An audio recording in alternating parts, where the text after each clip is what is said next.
10 verdades que você precisa saber sobre a Nissan Frontier. Você está me procurando? Eu tô aqui e nesse vídeo eu vou te contar tudo que você precisa saber sobre a versão de entrada da picape da Nissan. Afinal, são cavalos ou pôneis malditos? Isso você vai saber se assistir até o final. Vamos nessa!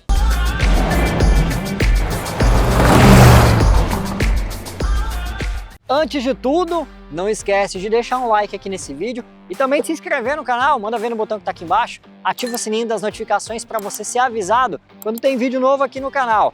Vamos partir agora para os detalhes que você está a fim de saber sobre a Frontier Attack. Vamos começar falando do visual da Frontier Attack. A gente pode ver que essa aqui é a versão de entrada e a gente nota a falta de alguns itens. Por exemplo, não tem farol em LED. Aqui as lâmpadas são halógenas. A grade dela é toda preta fosca, né? Não tem aquele acabamento cromado como a gente pode ver. A gente vê a identificação da Nissan centro e o Frontier aqui em baixo relevo nessa parte superior. Uma das coisas legais desse visual dela, tem alguns adesivos aqui no capô, né? E tem esse aspecto mais rústico, mais off-road mesmo, com esses apliques em preto aqui na parte inferior do para-choques. E já que a gente está falando dessa parte inferior, um ponto que vale a pena ser ressaltado é justamente o ângulo de ataque, são 31,4 graus. Agora, vamos aqui para a lateral dela. Bom, estamos aqui na lateral, eu vou pegar a minha colinha aqui para a gente começar a falar a respeito das dimensões dela. São 5,26 metros de comprimento, 1,85 m de largura, o entre-eixos de 3,15 metros. E um dado muito relevante é a altura do solo, são 24,9 centímetros. Então, para carregar peso, a capacidade de carga dela supera 1 tonelada, então isso tudo acaba ajudando a Frontier. Em termos visuais, capa do retrovisor preto, as identificações aqui de adesivo, né, na parte inferior ataque, esse estribo lateral que vai ajudar realmente a subir na picape, as molduras dos paralamas em preto fosca com esses rebites aqui prateados, né, para dar esse aspecto mais robusto. Os pneus são do tipo ATR, ou seja, de uso misto, e a gente pode ver aqui que eles têm um perfil realmente bem alto, né? 225/65 aro 17. A gente pode ver aqui na traseira o Santo Antônio e aqui também um rack de teto. Maçanetas em preto e identificação 4x4 aqui no lateral traseiro. O para-choques, ele é preto fosco, só que para a gente falar da traseira, a gente vai para lá agora. E como a gente pode ver aqui, tudo muito simples. Símbolo da Nissan aqui no meio, câmera de ré, o para-choques todo preto e o que a gente pode ver também é um ângulo de saída de 25,8 graus, ou seja, bem interessante, né, para essa pegada off-road. Um ponto dessa versão aqui está justamente na caçamba. Ela não tem nenhum tipo de acabamento, né? As picapes, a maior parte delas tem esse acabamento aqui em plástico, pelo menos nas versões mais caras. O que a gente vê aqui é um acabamento mesmo, né, de lataria na cor da carroceria. E a gente pode falar aqui sobre a caçamba. São 1.029 quilos de capacidade, 1.054 litros. E não tem lona marítima aqui não. Mas uma coisa que me chamou a atenção, você vai ver aqui comigo, tem uma tomadinha 12 volts aqui na caçamba. Olha só que legal. E também tem alguns ganchos aqui, ó, para você poder fixar, né, amarrar o que você for levar por aqui. Então, a gente vê que realmente aqui é tudo muito simples e também tem um Santo Antônio aqui. Não tem muito o que fazer, né? Vamos falar de outros aspectos da Frontier? Vamos lá para o interior dela? Bom, vamos começar aqui a mostrar o interior da Frontier. Uma coisa que eu notei é que na coluna do motorista não tem esse puxador aqui como tem no passageiro, né? Para os mais baixinhos talvez faça falta, mas pelo menos tem o estribo lateral para ajudar a entrar aqui. Volante não tem forração em couro, mas ele é multifuncional. Então a gente já consegue reparar de fato, né, que é o mesmo volante do Nissan Versa, do Nissan Kicks, do Nissan Sentra, mas sem aquele acabamento em couro. Quadro de instrumentos tem uma tela digital no centro, velocímetro, contagiros, à disposição que eu particularmente gosto muito. Acabamento é muito simples, ó. Plástico duro em tudo, painel de portas. E sobre o painel de portas a gente precisa conversar. Maçaneta e aqui essa parte superior do painel de portas, as rebarbas elas são gritantes. Se você colocar o braço aqui com a janela aberta e você for tirar o braço, você sente a rebarba no seu braço, isso aconteceu comigo. Na hora de abrir as portas também você vai sentir aqui na maçaneta as rebarbas na sua mão. Então em acabamento, a gente pode ver também que os bancos são em tecido, a gente está falando da versão mais barata, não tem esse refinamento todo que a gente espera de uma picape, principalmente da versão de entrada. Vamos falar aqui sobre infotenimento, e é outro ponto que a gente precisa conversar sobre a Frontier. Central multimídia? Tem, mas o espelhamento dela é só por cabo, e cabo USB tipo A. Ele fica bem aqui, nessa parte inferior. Tem nesse porta-trecos uma entrada USB-C e outra USB-A, mas elas são apenas para carregamento do celular, né? Não espelha de fato o seu smartphone aqui na tela. Tem carregador de indução? Não tem. Então já fica complicado falar de infotenimento aqui. Mas um ponto que eu gostei e muito é a qualidade do som. A qualidade do som é muito boa, os graves são limpos.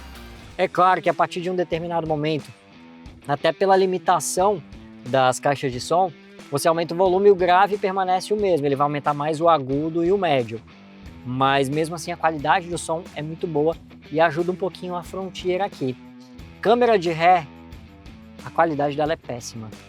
Então não ajuda muito, né? O quadro de instrumentos ele mostra algumas informações, mas a navegabilidade dele não é muito legal não. Eu confesso que das marcas que eu já avaliei, a navegabilidade aqui é sem dúvidas a pior.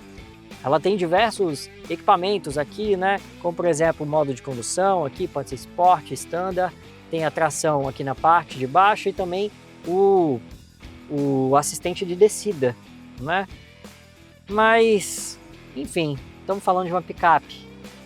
Infotenimento, para quem precisa de uma picape como a Frontier, talvez não seja um grande diferencial, mas a gente avalia mesmo assim. Bom, vamos lá, para ajudar a entrar, aqui ó, na coluna B, tem esse porta-trecos. Vamos lá. O banco da dianteira está posicionado para mim. E eu vou confortável aqui. Estou sentado numa posição bem confortável, tenho quase um palmo aberto aqui dos meus joelhos até o banco dianteiro, da parte inferior das pernas a mesma coisa. Tem saída de ar.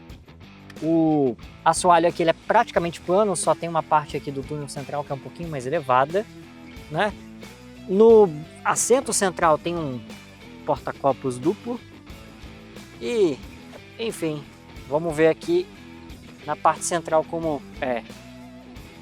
Bom, o encosto de cabeça aqui é do tipo vírgula, né? Eu vou subir esse encosto aqui para ficar na posição mais confortável. E bom, eu tô com a coluna um pouquinho mais na vertical, mais do que quem vai aqui nas laterais. Não é extremamente desconfortável, né? Até porque eu fico com os joelhos um pouquinho inclinados aqui para cima. Então, quem vai no meio vai mais desconfortável. E quem vai aqui, vai ok. E uma coisa que eu reparei aqui é justamente o encosto, né? Por ser picape, geralmente é mais na vertical. Mas na Frontier eu achei bem gostoso, né? Eu achei bem confortável aqui. Então, o que a gente tem em termos de espaço na Frontier é isso aqui. Vamos falar agora sobre motorização? Vamos lá na frente que eu vou te mostrar como é que essa picape anda. Bom, capô aberto, vamos começar a falar sobre os números de desempenho aqui da Nissan Frontier. Primeiro, eu preciso abrir o capô. Ótimo. E cadê a vareta? Cadê a vareta dela? Ah, tá aqui no cantinho. Escondidinha. Pronto. Capô aberto. Nós temos aqui um bloco 2.3 biturbo. São 190 cavalos, não são pôneis malditos. E 45,9 kgfm de torque. Tudo isso acoplado a uma transmissão automática de 7 velocidades com conversor de torque. O que a gente vê é um desempenho muito justo para um carro de mais de 2.000 quilos. Esse carro vai muito bem e olha, os dois turbos ajudam ela a funcionar muito bem em alta rotação. Ela mostra uma disposição muito interessante fora da estrada e também no asfalto, por exemplo, em uma rodovia. Ela é ágil para ultrapassar e, bom, eu não vou dizer muito mais coisa não. Você vai assistir agora comigo. Vamos nessa? Rodando com ela, podemos ter uma ótima impressão no asfalto. Ela responde muito bem. Isso acontece no off-road também. Só que fica uma recomendação logo de cara. Vai encarar um terreno arenoso? Desligue o controle de tração para conseguir aproveitar melhor a força que a picape tem. O motor 2.3 biturbo tem uma ótima disposição, embora ele apresente alguma demora na resposta do acelerador. Você pisa e ele pensa um pouco até responder. Isso em qualquer situação, seja no trânsito urbano, em rodovias ou também no fora de estrada. Só que quando ela responde, vai com muita disposição. E um bom aliado é o câmbio automático de 7 marchas. Ele melhorou e muito em relação à própria Frontier. Agora, ele é mais permissivo, você consegue ter um controle melhor da picape e diminuir marcha em situações que você precise de mais força. A suspensão é muito boa, a dianteira é independente e a traseira, segundo a Nissan, é multilink. Se eu não estou enganado, é a única no segmento a não usar feixe de mola. Ela apresentou um comportamento dinâmico bem interessante na areia. E olha que o tempo estava chuvoso antes das gravações, o que deixa a areia mais pesada. Os ângulos de ataque e de saída e a altura do solo são muito bons. Os pneus ATR ajudam a explorar melhor os terrenos fora da estrada, embora eles sejam um pouquinho ruidosos no asfalto. Mas nós precisamos falar de alguns aspectos aqui da Nissan Frontier, como por exemplo, direção hidráulica.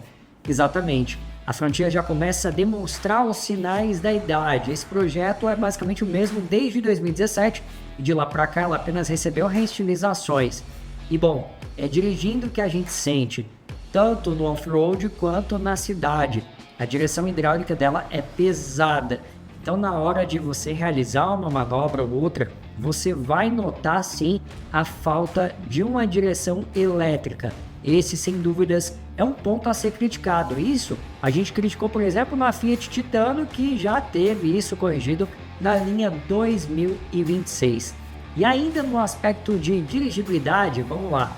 A Nissan Frontier, ela possui uma câmera de ré, só que a qualidade da imagem é muito ruim. Isso, aliás, nós vimos em vários modelos da Nissan que nós já avaliamos aqui no canal. Não é exclusividade da Frontier, não. Ou seja, a Nipônica está precisando dedicar um pouquinho mais de atenção para esse tipo de equipamento que com certeza vai fazer diferença para muita gente na hora de manobrar.